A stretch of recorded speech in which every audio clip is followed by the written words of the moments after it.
All right, Donald Trump is, taking stage. Let's listen in.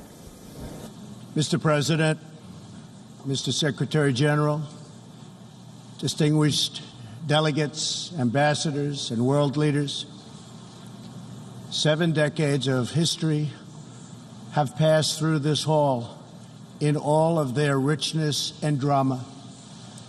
Where I stand, the world has heard from presidents and premiers at the height of the Cold War. We have seen the foundation of nations. We have seen the ringleaders of revolution.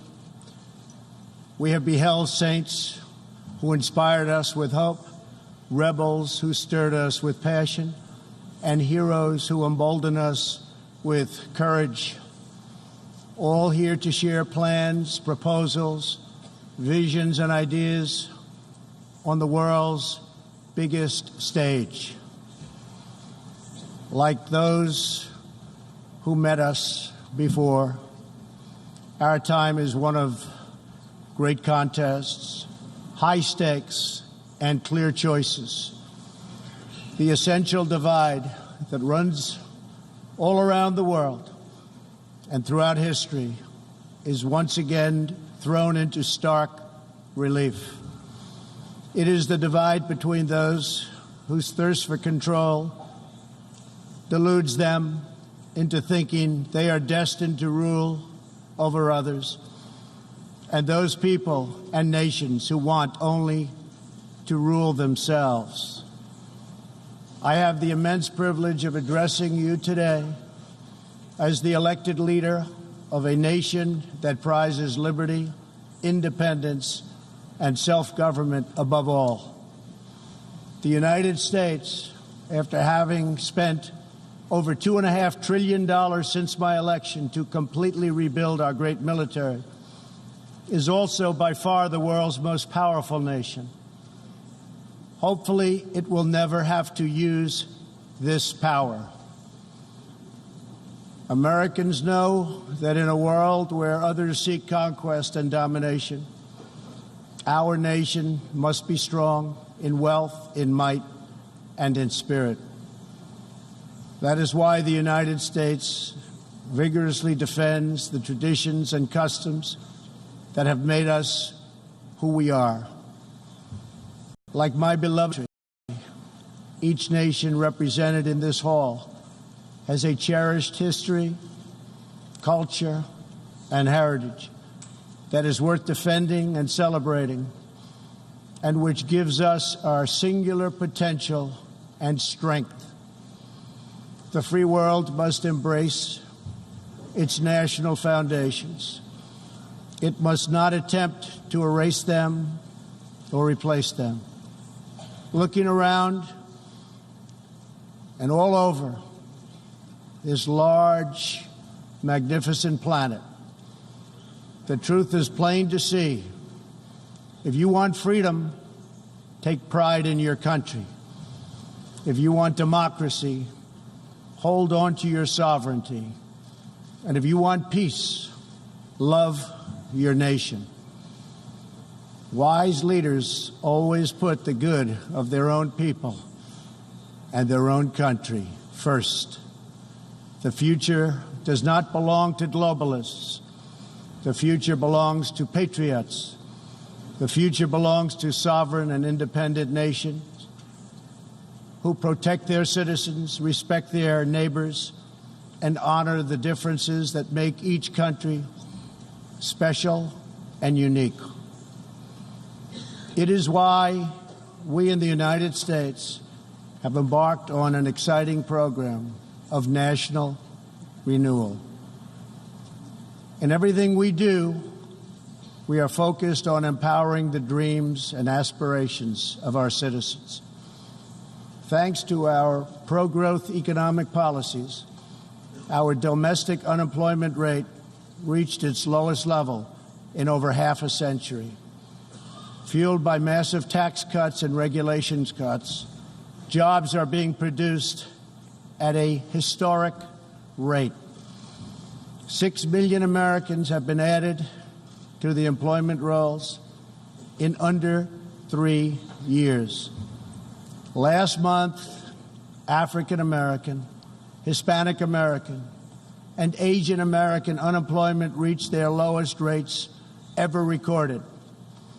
We are marshaling our nation's vast energy abundance, and the United States is now the #1 producer of oil and natural gas anywhere in the world.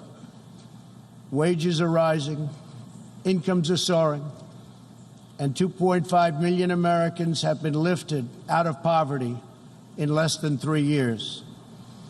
As we rebuild the unrivaled might of the American military, we are also revitalizing our alliances by making it very clear that all of our partners are expected to pay their fair share of the tremendous defense burden which the United States has borne in the past. At the center of our vision for national renewal is an ambitious campaign to reform international trade. For decades, the international trading system has been easily exploited by nations acting in very bad faith. As jobs were outsourced, a small handful grew wealthy at the expense of the middle class. In America, the result was 4.2 million lost manufacturing jobs and $15 trillion in trade deficits over the last quarter century. The United States is now taking that decisive action to end this grave economic injustice. Our goal is simple. We want balanced trade that is both fair and reciprocal. We have worked closely with our partners in Mexico and Canada to replace NAFTA with the brand new and hopefully bipartisan U.S.-Mexico-Canada agreement.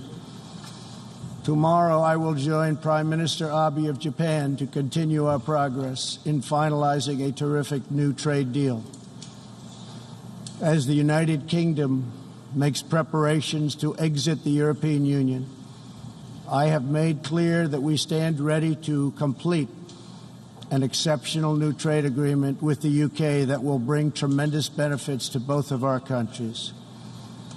We are working closely with Prime Minister Boris Johnson on a magnificent new trade deal. The most important difference in America's new approach on trade concerns our relationship with China. In 2001, China was admitted to the World Trade Organization.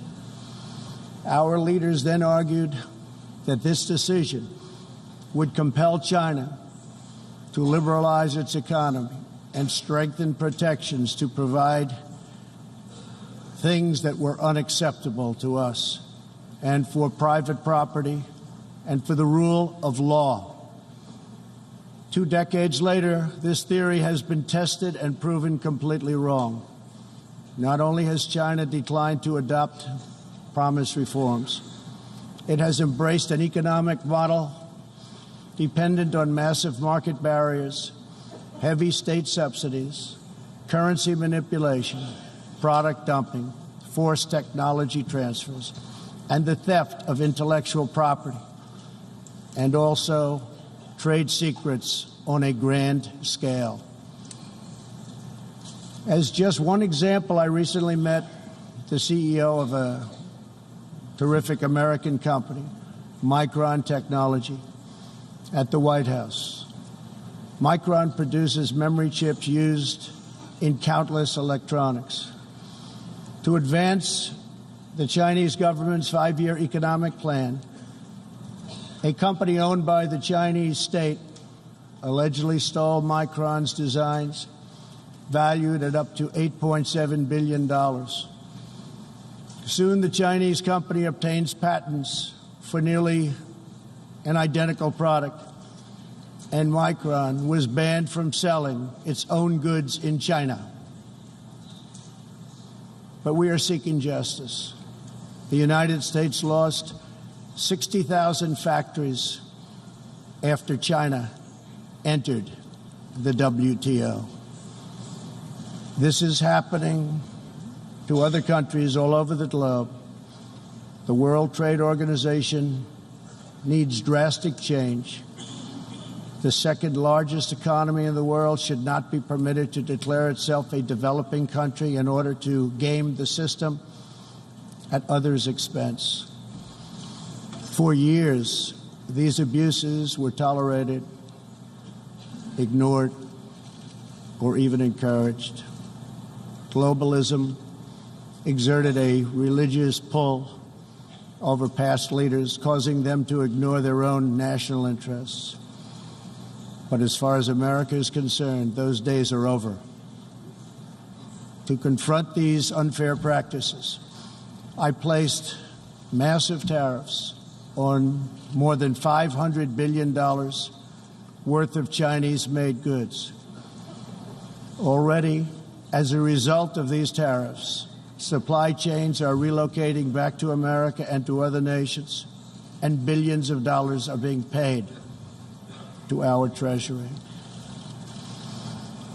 The American people are absolutely committed to restoring balance to our relationship with China. Hopefully, we can reach an agreement that will be beneficial for both countries. But as I have made very clear, I will not accept a bad deal for the American people. As we endeavor to stabilize our relationship, we're also carefully monitoring the situation in Hong Kong.